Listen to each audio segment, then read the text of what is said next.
de lunes a viernes a las 4 de la tarde, por RCR 750 AM.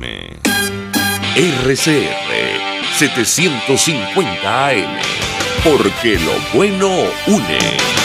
El siguiente programa de opinión contiene elementos de lenguaje, salud, sexo y violencia que pueden ser escuchados por niños, niñas y adolescentes sin supervisión de sus madres, padres, representantes o responsables. RCR presenta Buen Provecho, una producción nacional independiente con certificado número 22388 para dar cumplimiento al artículo 14 de la Ley de Responsabilidad Social.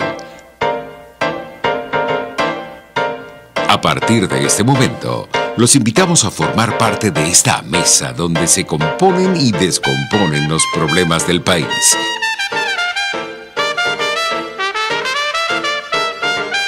RCR presenta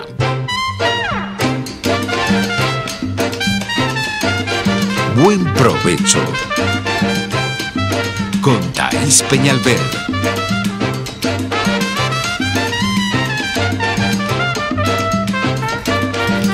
Libertad sin adjetivos. Con el profesor Daniel Barnaghi, profesor titular de la Universidad Simón Bolívar.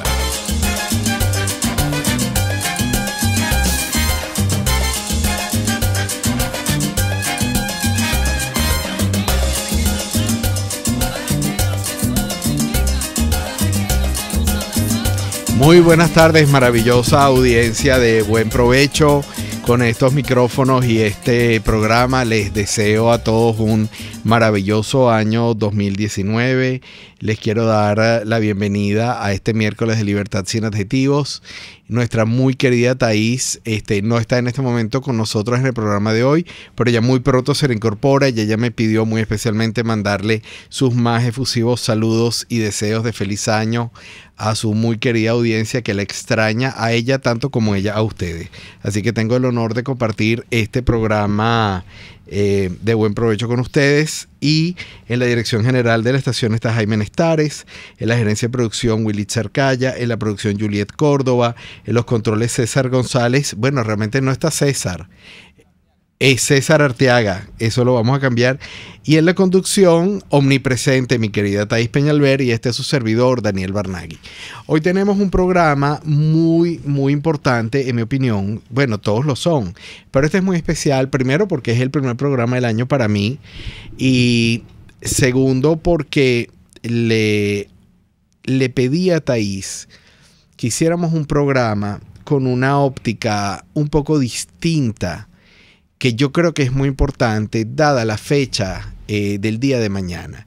Y para eso tenemos en el estudio a un invitado de lujo, a quien estimo, aprecio mucho, individuo de número de la Academia de Historia, historiador, profesor de la Universidad Católica, y yo me lo quiero llevar para que dé unas cuantas clases de la Simón Bolívar, que es el profesor y doctor Tomás Estraca. Bienvenido, Tomás, feliz año. Feliz año, Daniel, gracias por la invitación, por la oportunidad de estar acá contigo y con tu audiencia. Por favor, para nosotros es un placer y es un honor.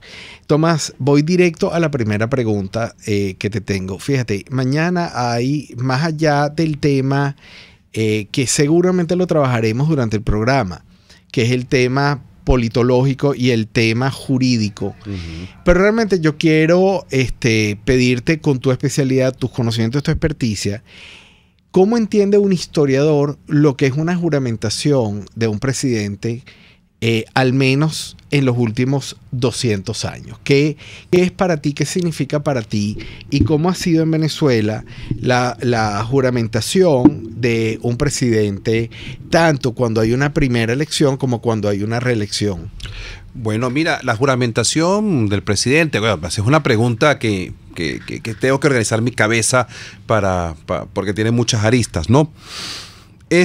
Debe ser ante que cualquier otra cosa un símbolo, un signo de la institucionalidad, de tal manera que la forma y las circunstancias en las cuales esa juramentación se da dice mucho de cómo funcionan las instituciones, ¿no? Cuando tú me decías en los últimos 200 años juramentaciones, yo comencé a pensar, bueno, ¿cómo fueron las juramentaciones antes del periodo democrático? Porque a partir del año 58 en adelante hay un evento que se ha fijado en la imaginación de los venezolanos, que a través de la prensa, a través de los medios, que es ese el cual en el Congreso un presidente le pasa la banda presidencial a otro. Y ese acto en el cual un presidente electo democráticamente le pasa la banda presidencial a otro electo democráticamente, es algo así como la manifestación simbólica, protocolar, de todo lo que implicaba una sucesión democrática institucional apegada a las leyes bajo esos términos. Esto nos puede servir a nosotros como hipótesis, nada más te lo digo como hipótesis, para ver qué tan lejos o qué tan cerca estamos nosotros de una institucionalidad robusta en la medida de cómo son las juramentaciones. Y esto nos lleva directamente a dos juramentaciones que me vienen a la memoria. Me vinieron como 3 o 4, pero voy a tener con 2. La de Hugo Chávez en el 99. O sea, Hugo Chávez desde el primer momento se salta las formas de clara juramenta sobre una constitución a la que declara moribunda, lo cual es notable porque yo juro por una constitución en la cual ya estoy diciendo que la voy a matar. ¿No te imaginas o la voy a rematar si está moribunda? A tal grado que algunos pudieran decir que aquello que ocurre en el 99, además es muy simbólico, un Chávez todavía fuerte, vigoroso, frente a un Rafael Caldera que en su debilidad ya de anciano reflejaba bastante la debilidad del régimen que se iba con él. Que algunos pueden decir incluso que hay unos errores de forma tales que aquel acto es más o menos irrito, y hay algunos abogados que están hilando fino en esa dirección. No me voy a meter en esto. Ahora tenemos, pero nadie en última instancia negaba la posibilidad de que aquella juramentación en última instancia, aquel hombre llegó por un voto, unas elecciones democráticas, unas elecciones que eran legítimas, y el retrato, esa imagen en el Congreso, en la presidencia del Congreso, donde un presidente le da a otro la banda presidencial, se mantuvo. Fíjate tú que en el resto del chavismo desaparece esa imagen. Es el presidente no se juramenta a sí mismo, pero se lo da al presidente del Congreso porque comienza a no haber alternabilidad hasta llegar al extremo del día de hoy con Maduro, o el día de mañana, en que él se va a juramentar no ante el Congreso, sino ante el Tribunal Supremo, ya rompiendo todas las formas, rompiendo todos los esquemas que se habían dado antes, en medio de grandes dudas a nivel planetario. Yo quiero hacerte un brevísimo inciso de algo que me llamó mucho la atención, que fue que la noticia es que el presidente del Tribunal Supremo de Justicia convocó, y se usó ese término, por lo menos en las noticias, a un presidente en ejercicio que fue, entre comillas, reelecto, para que sea él, el presidente del Tribunal Supremo de Justicia, quien a través de una convocatoria, es decir, de un mandato, de una orden, ¿sí?, lo juramente. Y eso pues naturalmente rompe no solo todos los esquemas desde el punto de vista formales, institucionales, pero también rompe lo que yo entiendo que es un esquema ético de la política. Porque la ética se define como el deber ser. Claro. Pero el que un tribunal, el presidente del tribunal, convoque a un presidente electo, exacto, a ser juramentado, es algo que habla de la disolución de la separación de los poderes. Exactamente. De forma, de fondo y de ética. Y de ética. Entonces, ¿qué podemos esperar de ese acto del día de mañana? Pero no quiero que nos quedemos con eso. Pero sí me gustaría que redondearas la idea. ¿Qué significa desde el punto de vista histórico que haya si no recuerdo mal, va a ser la segunda juramentación ante un Tribunal Supremo de Justicia para la presidencia? Es la manifestación definitiva, palmaria, de la quiebra institucional, del colapso institucional. Es decir, cuando tú convocas, primero, yo no soy abogado, pero me genera muchas dudas de que un tribunal es quien para juramentar a un presidente, o en todo caso, si eso ocurre en una situación de emergencia. Eso es como que si mañana se constituye un tribunal en alguna parte y te obligan a ti a firmar algo, a hacer algo, eso es porque estamos en medio de un litigio, estamos en medio de algo que está eso justamente por eso es que te interrumpo, porque es que para mí, o sea, el Poder Ejecutivo es quien hace que las leyes se cumplan. Exacto. El Poder Legislativo es quien diseña, construye, elabora las leyes, pero el Poder Judicial lo que hace es impartir justicia. Exacto. Entonces, no entiendo muy bien qué tiene que ver la justicia Exacto. con la presidencia. Aunque, por supuesto, si lo vemos desde el punto de vista hegemónico es muy claro. Claro. Obviamente. Pero desde el punto de vista de lo que estábamos hablando, no logro entender qué tiene que ver la resolución de conflictos legales. Exacto. Y su máxima cabeza, que es el Tribunal Supremo de Justicia, con la juramentación del Poder Ejecutivo. Sí, bueno, claro. Pensando que esto tenga algún tipo de fundamentación o de razonabilidad que vaya más allá de saltarse a la torera un escollo y un inconveniente legal y de legitimidad, evidentemente pareciera ser que el tribunal ha decidido por vía casi impositiva decir, bueno, este es el presidente. Es que eso es lo que me causa un gran ruido del término convocatoria. Claro. Pero claro, no me quiero quedar en el término y ya pronto tengo que ir al corte.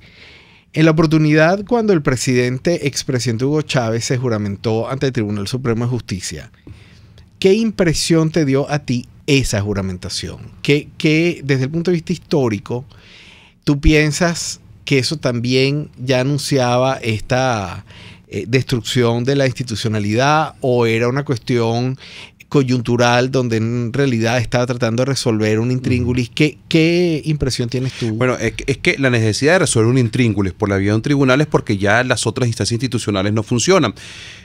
Hay que ver si en este caso se debe a que no funciona porque había un conflicto en sí mismo, o porque tú no querías que funcionara o la vía se que de tal manera. Pero sin la menor duda, cuando se deja de hacer el protocolo que hay que hacer, como que si yo agarro a alguien en la universidad y en vez de graduarlo donde tengo que graduarlo, y como tengo que graduarlo, yo me invento ad hoc para esta graduación, que el consejo universitario lo va a convocar a otra sala y el rector, con la vía de otro, le va a dar el título. No, esto es un acto que tiene unas formas. Cuando tú te saltas de esa forma es porque la institucionalidad está quebrada. Y yo creo que son manifestaciones, son síntomas claros de una cosa, por eso que venía por abajo, muy importante, de socavamiento institucional. Sí, fíjate, tengo que ir al aire, pero te quiero dejar con una pregunta. Me llama la atención que el presidente electo y en funciones atiende la convocatoria, o va a atender la convocatoria del presidente del Tribunal Supremo de Justicia. Pero al día siguiente, entiendo, hay un nuevo acto, pero donde se puso en segundo lugar a la Asamblea Nacional Constituyente. O sea, se pone de primer lugar al Tribunal Supremo de Justicia en orden, y en segundo lugar a la Asamblea Nacional Constituyente. Desde el punto de vista histórico, ¿cómo interpretas tú eso habida cuenta de las distintas asambleas constituyentes que ha habido en la historia del país? Pero eso me lo vas a responder al regreso. Ya estamos con ustedes.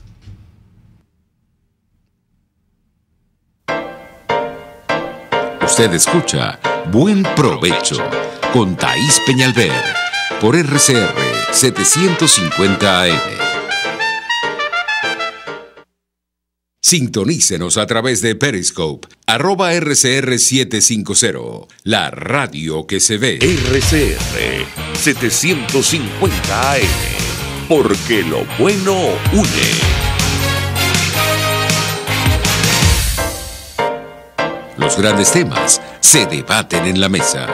Buen Provecho con Thaís Peñalver, @RCR750. Gracias por continuar con nosotros, querida audiencia. Tomás, la pregunta que te dejé en la sección anterior era, desde el punto de vista histórico, Venezuela ha tenido varias asambleas constituyentes. La del 98-99 no fue la primera, ni mucho menos. Pero esta es la segunda de este régimen, de este sistema.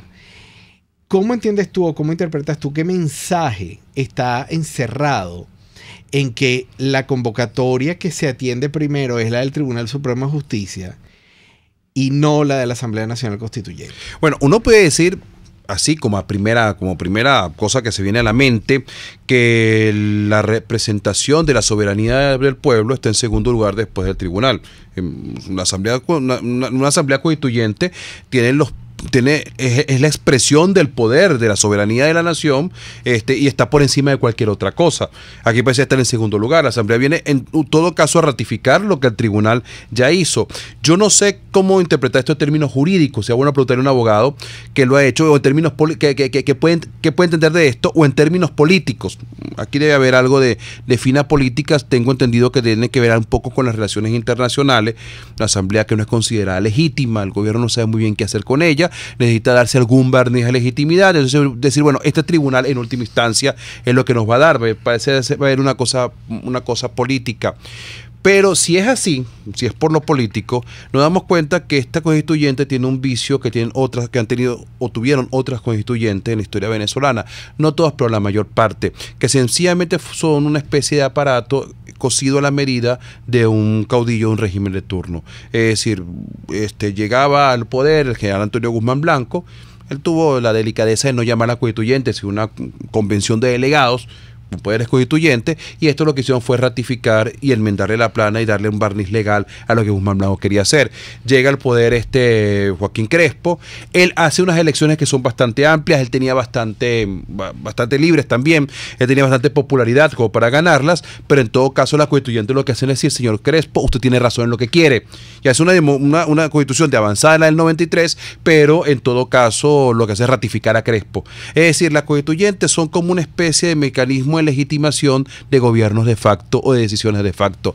Y en este caso pareciera ser algo muy parecido a aquello, ¿no? Tenemos una presidencia que es considerada de facto por muchos factores, tanto internos como externos. El tribunal de alguna forma quiere ser usado como un barniz de legalidad para esa presidencia, y la constituyente termina de ajustarle una legalidad.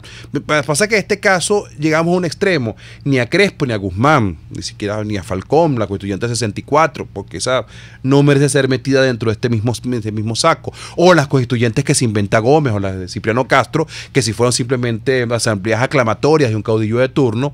Nunca esas constituyentes fueron vistas como algo que está en segundo plano, teniendo antes otra cosa. Es decir, que en este caso es una constituyente que parece entrar dentro de esa línea de aparatos para legitimar soluciones o decisiones de facto, pero inclusive en un plano menor a como lo había sido hecho hasta el momento. Fíjate, Tomás, tú habías mencionado en la parte anterior que tú querías traer un poco a colación dos juramentaciones. Mencionaste una que fue la de Hugo Chávez sobre una constitución moribunda, que por cierto, yo pienso que ahí hubo un contrasentido porque mucho de aquel poder jurídico respaldó hacer una constituyente cuando en realidad ahí había un profundo desprecio sobre la Carta Magna que en ese momento estaba vigente. Entonces, bueno, de alguna manera yo creo que eso fue un aviso temprano de qué significaba para aquel expresidente lo que quería hacer en el fondo. Claro, la legalidad. Pero más allá de ese comentario, quiero que me comentes de la otra. Sí, yo tenía como la idea, me vinieron a la mente varias juramentaciones. Yo creo que en el otro extremo de esta juramentación, uno puede hablar de las juramentaciones de la democracia. Yo creo que hay 2 o 3 juramentaciones de la democracia que nos dan alguna idea bastante clara del rol que ellas pueden funcionar, pueden tener para quienes, para el analista posterior o el analista del momento, una especie de sismógrafo de cómo se está moviendo la institucionalidad. La juramentación del año 64, de Raúl Leoni frente a Rómulo Betancourt, ante el Congreso, y Rómulo Betancourt le transfiere la banda, tiene una enorme significación. A ver. Porque fue la primera vez en la historia venezolana que un presidente civil electo democráticamente le transfiere el poder a otro presidente civil electo democráticamente. La dimensión de esto, lo que esto significa, lo puede entender cualquier venezolano que salga a la calle el día de hoy en Venezuela y vea a su alrededor.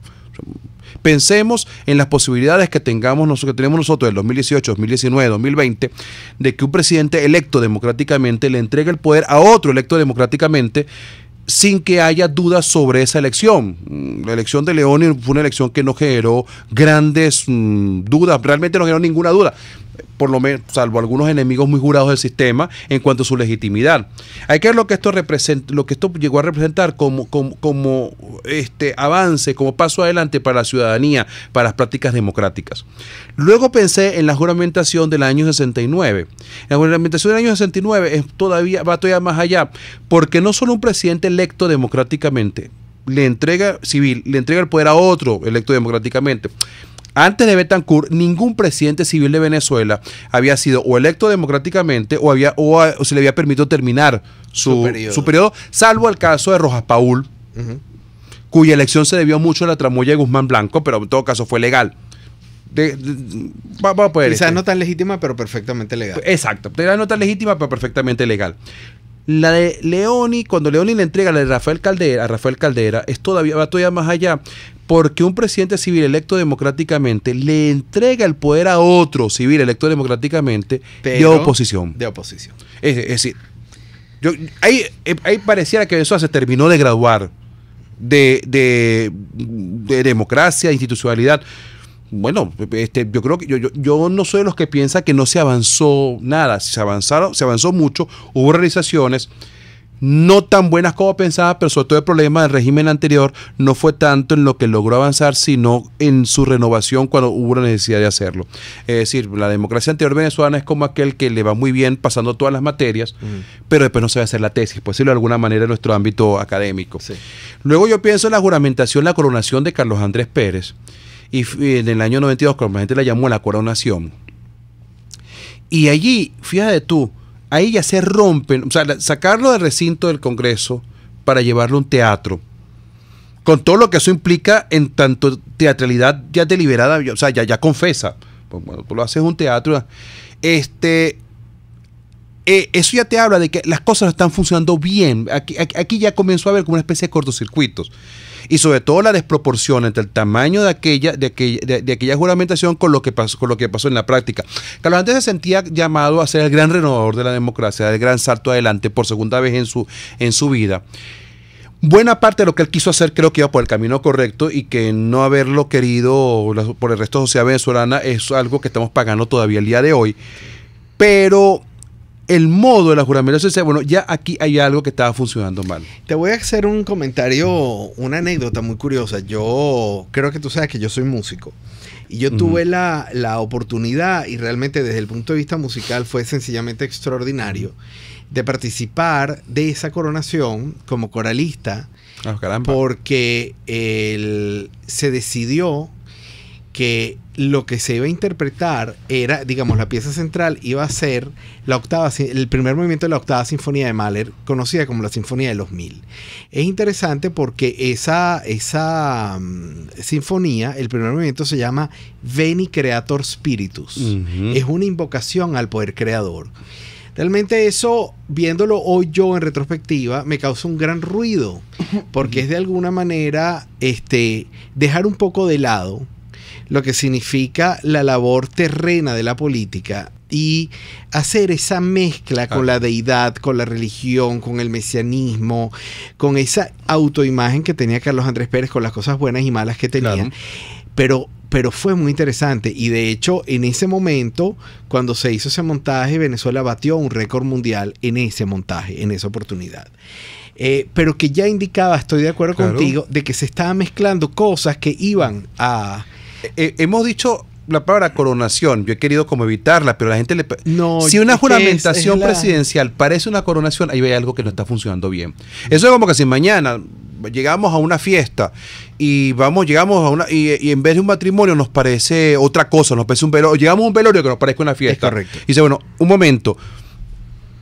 Los ritos, la fiesta cívica, los ritos cívicos, los ritos republicanos, los ritos en general tienen una explicación y tienen una función social. Es correcto. Y una función cultural. Ahora, fíjate, hemos hablado de las juramentaciones, pero yo ahorita quiero ir a la parte disruptiva de eso. Es decir, Carlos Andrés abandona, por razones ya todos conocidas, por la investigación, la presidencia, y asume otro presidente, que era el presidente del entonces Congreso. ¿Cómo fue esa transferencia de poder? Eso fue además una imagen para muchos muy amarga. Para muchos fue una victoria, pero para muchos fue una cosa bastante amarga, porque a algunas personas les parecía que eso era un cobro y a otras personas les parecía que eso era justicia. Pero se hizo un traspaso de poder de manera formal en el Congreso Nacional. ¿Qué nos puedes hablar de eso? Del inicio de la disrupción. Mira, es que esto es interesante porque en un primer momento uno podría decir, mira, las instituciones funcionaron.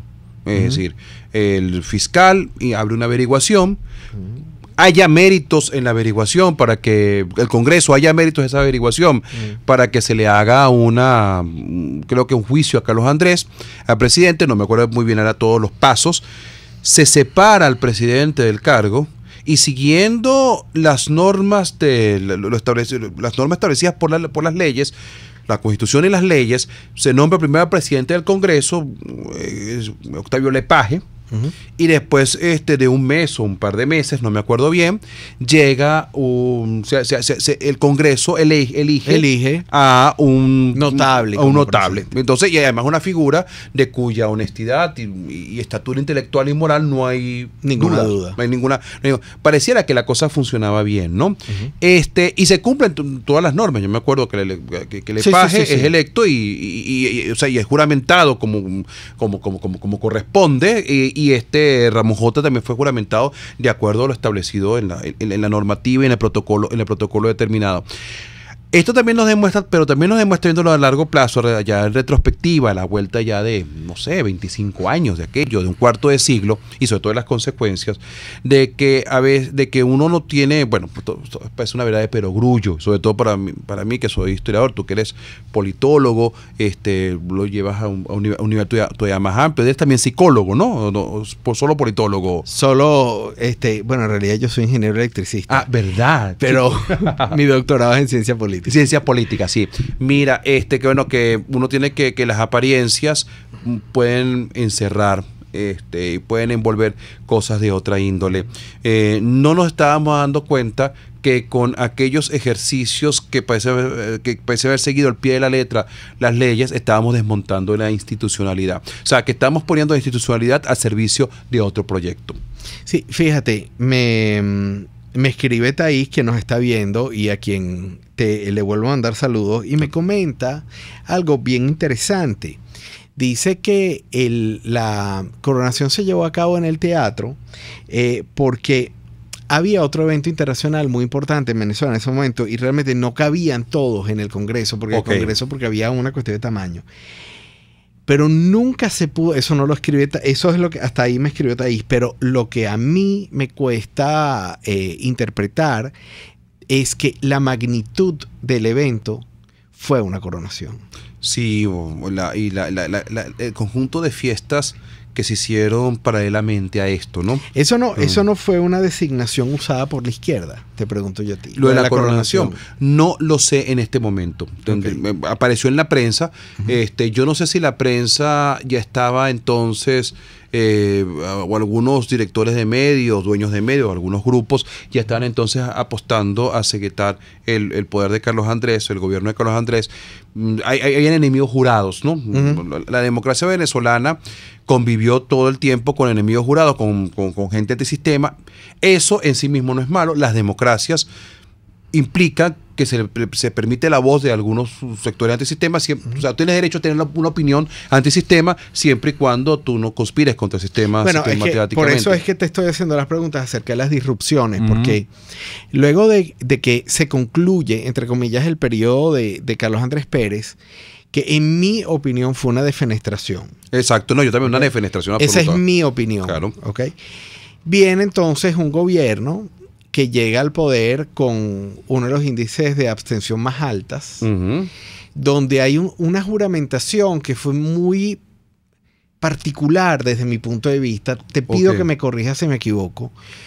Donde una persona muy notable que está terminando un periodo que debía terminar, pero que no fue electo por el pueblo, le entrega el poder a alguien que, siendo electo por el pueblo, lo es por una cantidad ínfima Sí, de un votantes. porcentaje muy pequeño. Pero además de eso, con pequeñas diferencias, muy pocos votantes, pero donde de alguna manera esta persona, este expresidente, le da la espalda a su propio pasado, porque era tal su ambición de poder, pero tal la ambición que él tiene que renunciar a su partido, del cual él es uno de los fundadores, o padre, digamos, de alguna manera, para fundar otro partido que se mal llamaba Chiripero, claro, no era el nombre, Claro. perdón, de Convergencia, pero que de alguna manera él manejaba ese término, donde lo que le importaba era aglutinar la suficiente, entre comillas, fuerza, así fuese Chiripero, con tal de llegar a la presidencia otra vez más. ¿Qué lectura tuvo o tiene históricamente esa juramentación, que fue ya una juramentación disímil? Claro. Porque aunque era un presidente en ejercicio, no era un presidente electo democráticamente. La primera cosa que me viene a la mente, cuando veo la foto, tú me estás hablando y yo tengo suficiente edad como para haber sido testigo, que sea por la vía de televisión, de estas cosas, ¿no? La primera imagen que me viene a la mente es la de los dos ancianos, dos hombres que están en un momento de declive en su vida. Que sean ancianos no significa que eso que los descalifica. Puede haber ancianos como Konrad Adenauer, que sean capaces de... Es que eran senectos. Es que dos senectos, los hombres están en el declive de su vida, y que ella parecía haber habido una especie de desfase entre el mundo, la sociedad venezolana, la ruta que ha tomado, y estos hombres cuyo universo, fundamentalmente de los años 60, 70, inclusive los 80, que es el momento del cual ellos llegan a su mayor nivel de madurez intelectual y de acción política, o impacto de su acción política. Y esto se va a manifestar en alguna medida, sobre todo porque el Caldera llega al poder fundamentalmente con la propuesta de no hacer grandes reformas, sino de ajustar las reformas. Sí, pero yo te tengo que interrumpir, pero te pido que continuemos en exactamente este punto cuando regresemos a la promoción.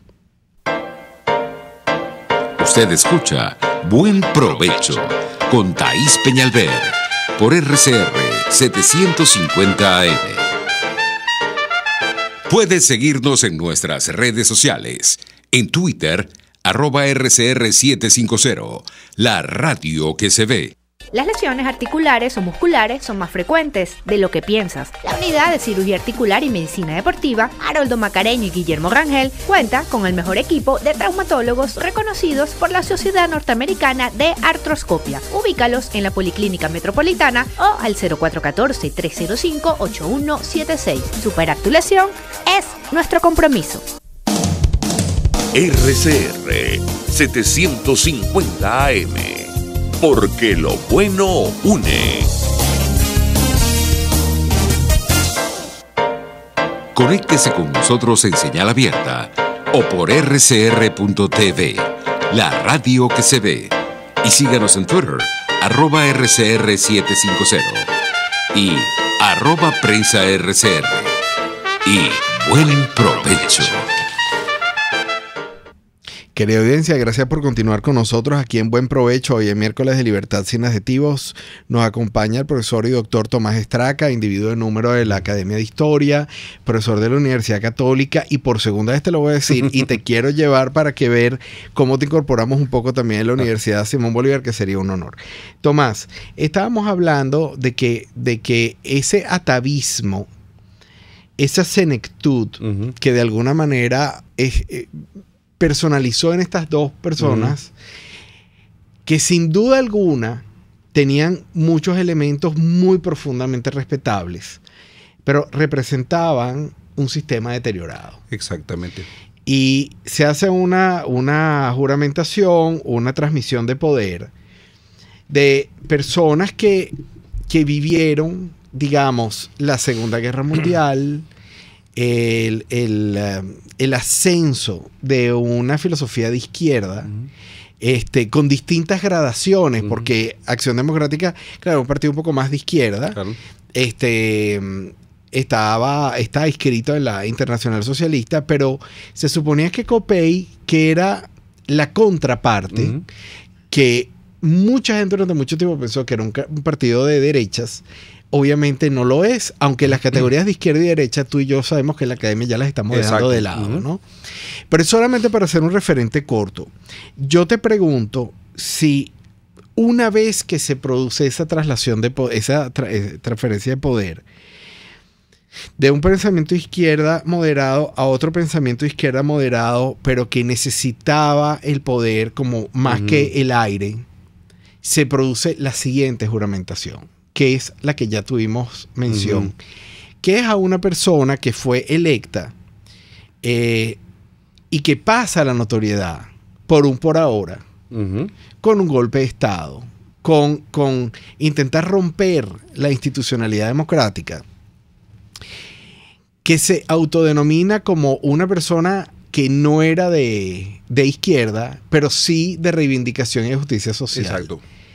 Pero que terminó siendo, desde el punto de vista no general, pero en muchos elementos, una izquierda radical, una izquierda militar, radical, que es un poco la consecuencia de lo que vivimos hoy.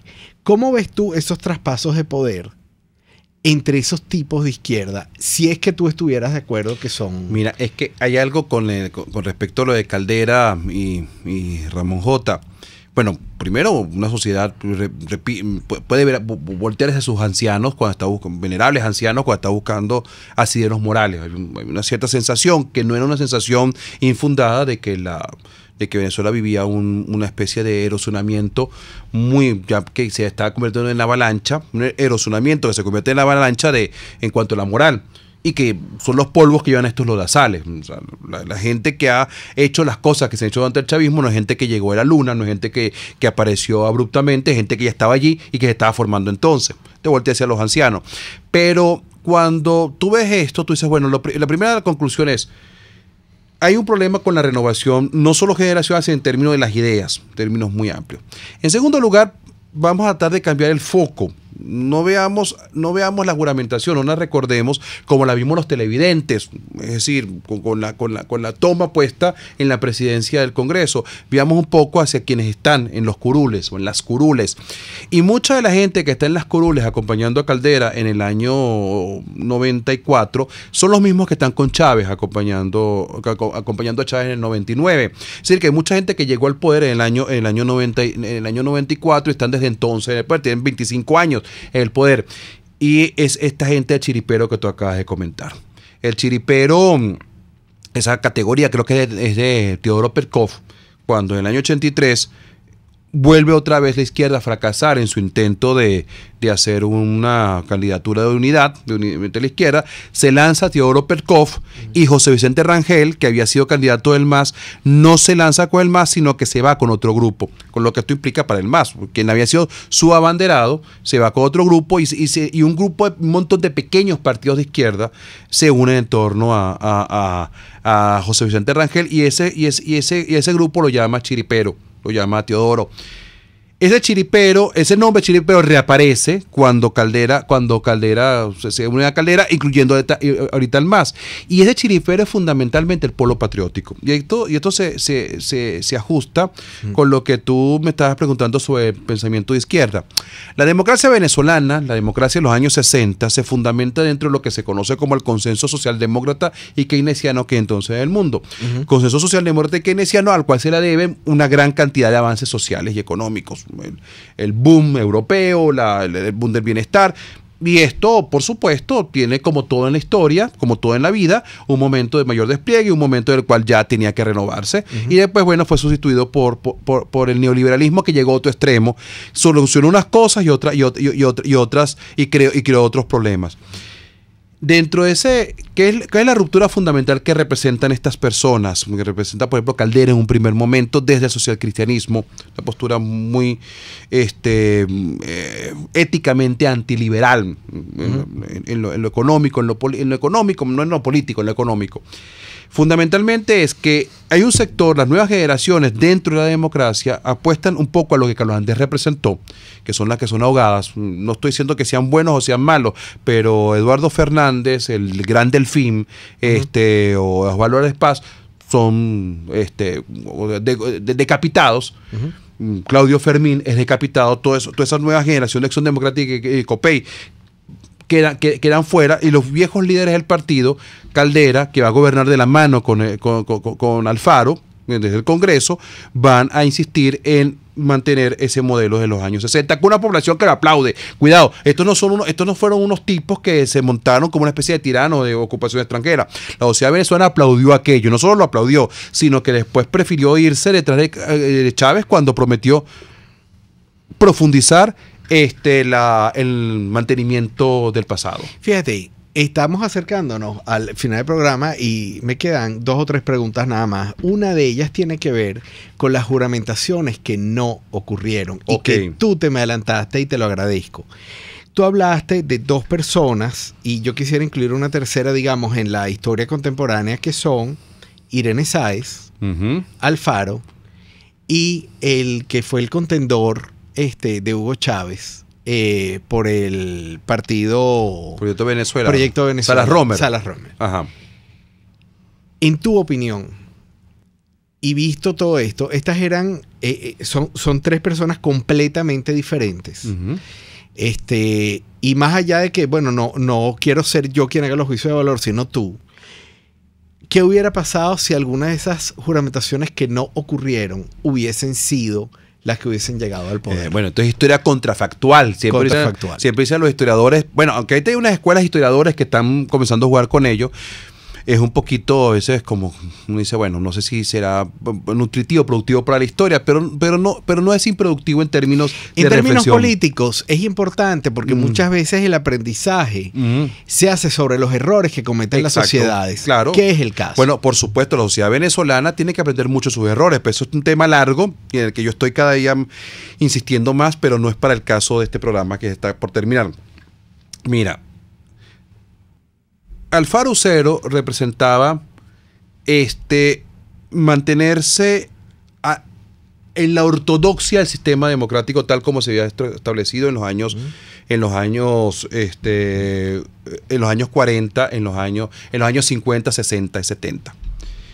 Irene Sáez y Salas Romer implicaban un cambio hacia otra dirección. Eran más liberales. Irene Sáez había hecho una gestión en Chacao bastante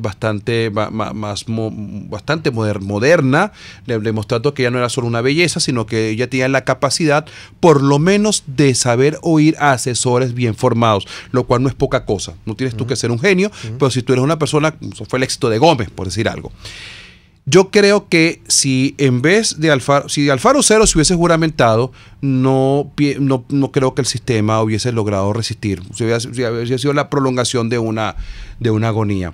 Irene Sáez y Salas Romer hubiesen significado unas reformas en la dirección de desconcentración, descentralización, un avance modernizador. Yo no tengo no quiero que esto suene, Daniel, que tú y yo somos los que vamos a hacer ahorita un partido para que Salas Romer venga, o que lástima Salas Romer perdió, pero sin duda uno ve el proyecto Salas Romer y lo que representaba y el proyecto de Chávez, y Salas Romer estaba más hacia el futuro que Chávez. Ya regresamos en un momento con la sección final de su programa Buen Provecho, hoy en miércoles de Libertad Sin Adjetivos, con el doctor Tomás Estraca. Análisis, opinión, entretenimiento y mucho más. Escucha Buen Provecho con Thaís Peñalver por RCR 750 AM. Puedes seguirnos en nuestras redes sociales. En Twitter, @RCR750, la radio que se ve. Si buscas cauchos especiales y específicos para tu rústico, te recomiendo Cauchera Fran Luis, donde los consigues como tú quieres, al mejor precio y con las mejores promociones. Bajando por la avenida Baral, al final, al lado del banco, teléfono 0212-481-1752. Correo caucherafranluis72@gmail.com. Cauchera Fran Luis, tu mejor opción. Pluralidad contigo. Respeto contigo. Responsabilidad contigo. Libertad contigo. Estamos contigo y punto. De lunes a viernes a la 1 de la tarde. Contigo. Solo por RCR 750 AM. Porque lo bueno une. Los grandes temas se debaten en la mesa. Buen provecho. con Thaís Peñalver, @RCR750.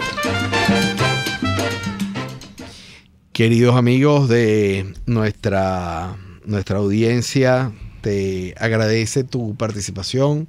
Gracias también por continuar con nosotros en este programa que me parece de verdad tan relevante, tan importante. Me quedan pocos minutos, por lo cual te haré básicamente una pregunta. ¿Qué puede hacer la Asamblea Nacional a partir de mañana? Siendo que es un poder, el último poder electo y que es reconocido en cuanto a esa elección, pero que está debilitado en cuanto a actuación. ¿Qué puede hacer la Asamblea Nacional? Fundamentalmente la Asamblea Nacional tiene que echar mano de aquello que pueda dar legitimidad, convertirse en una referencia moral. Ser una referencia moral tiene un impacto en la sociedad, te da autoritas, decían los romanos, es decir, eres te da la posibilidad de hablar con una voz firme ante la sociedad y hacer propuestas concretas. Sobre todo cuando tú eres reconocido por un amplio sector muy importante, no tanto en términos numéricos. Lo numérico puede ser importante, pero también en términos cualitativos de la comunidad internacional. Esto sirve en la medida en la cual tú con base en esto tú puedes comenzar a iniciar negociaciones, puedes sentar en la mesa hasta donde eso lo permita para a un gobierno, pues el respaldo que te da como interlocutor ante el mundo. Lo que pasa es que a mí me preocupa de lo que tú estás comentando, que por ejemplo, cuando hay una verdadera y plena separación de poderes y el planeta lo entiende como tal, el Concierto de Naciones, tú por ejemplo sabes que para pedir préstamo y auxilio financiero tiene que pasar eso por Asamblea Nacional. Exacto. La realidad es que países como Rusia, como China, como Irán, como Turquía, que se han vuelto la égida, digamos, de los socios fundamentales del sistema político actual, no están necesitando nada de eso. Claro. Es más, hay alguna probabilidad de que ellos ni siquiera estén esperando ese dinero de manera retributiva, claro, sino lo que están es obteniendo claros intereses del hecho de estar aquí. Entonces, yo te pregunto, en ese contexto, ¿la Asamblea Nacional tiene algún poder para negociar? Porque para negociar, las partes tienen que tener alguna proporción de poder, aunque uno tenga más y el otro tenga menos. ¿Cuál es el poder de la Asamblea Nacional en frente a esta juramentación mañana? Bueno, viéndolo así, ¿cuál puede ser el poder de la Asamblea Nacional? El que le dé la otro segmento de la comunidad internacional que lo apoye, y aquel sector de la sociedad venezolana que esté dispuesto a oírla. Si no, claro, por supuesto, ese es como el poder del Congreso en diciembre de 1948. Pues, ¿qué poder tenían frente a Pérez Jiménez? Los militares, ninguno, ¿no? Entonces, aquí siguen existiendo, aunque no sé por cuánto tiempo más, hay algunas propuestas de eliminarlo, y siguen teniendo respaldo de un sector de la comunidad internacional que puede ser importante. En la medida... Y la Asamblea Nacional lo que tiene que tratar es de mantener mantenerse como una referencia. Tratar de seguir jugando en el panorama político para estar allí en el momento en que las oportunidades se van dando. No tiene espacio para demasiado más. ¿Y tú esperas un cambio en el corto plazo en dos ámbitos? Uno, ¿tú esperas algún cambio en el corto plazo en el ámbito militar? Dos, en la praxis del ciudadano, en ese día a día, con una de las... o la peor hiperinflación en la historia del continente. Exacto. Que está acompañada de una devaluación extraordinaria a la vez. O sea, ¿tú esperas algún cambio en estos dos ámbitos? Bueno, es difícil hablar del ámbito militar porque lo que decía el profesor Irwin, que el ámbito militar un poquito funciona como caja negra. Quienes estamos afuera es ex post facto, que después ocurren las cosas. Cuando oímos la caja negra, nos damos cuenta de todo lo que había dándose por dentro de las corrientes internas, ¿no? O las corrientes profundas que se van dando dentro de esa geología de lo militar. Y en la práctica del ciudadano común es difícil porque hay una enorme desmovilización. Hay un desencanto frente a la dirigencia política opositora muy importante. Ese desencanto se suma a la angustia de tener que sobrevivir el día a día, que entonces son dos. Y por otro lado, el convencimiento, la otra cara del desencanto, de que haga lo que haga, va a haber un fracaso en su... ¿Y tú piensas que ese desencanto y todo lo que estás describiendo, ¿es una cosa que es el resultado de un sistema o es el diseño de un sistema? No sé si es el diseño de un sistema, el resultado de todos modos, ¿no?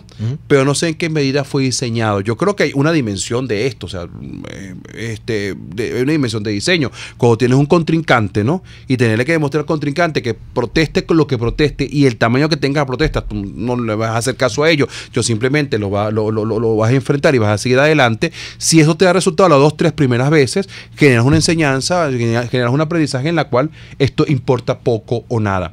En el que ese ciudadano y que esos militares vayan a cambiar de forma sustantiva en lo inmediato es difícil preverlo. Pero por otra parte uno se puede decir el nivel de conflictividad que hay a nivel internacional con las sanciones concretas y el nivel de conflictividad social que hay en otro plano que no se ha capitalizado políticamente, sino de gente que está reclamando agua, está reclamando gas, está reclamando luz, está reclamando mejores sueldos, hace imposible que no haya algún tipo de modificación en el escenario político más temprano que tarde. Puede ser impulsada por el mismo chavismo o impulsada por el mismo Maduro, no sé, lo que es una especie de cambio. Este es un retrato que no se puede mantener indefinidamente así, o por lo menos eso es lo que pienso yo. Un equilibrio inestable. Tomás, te quiero dar las gracias por habernos acompañado en este primer programa del año. Buen provecho de Miércoles de Libertad Sin Adjetivos. Quiero mandarle un saludo muy efusivo y afectuoso a Thaís Peñalver. Yo también le mando un saludo a Thaís. Que a su vez le manda saludos a toda la audiencia y ya pronto se incorpora con nosotros. A todos, muy buenas tardes y muy buen provecho. RCR presentó Buen Provecho con Thaís Peñalver. Síganos en Twitter en @RCR750 y @PrensaRCR. RCR 750 AM, porque lo bueno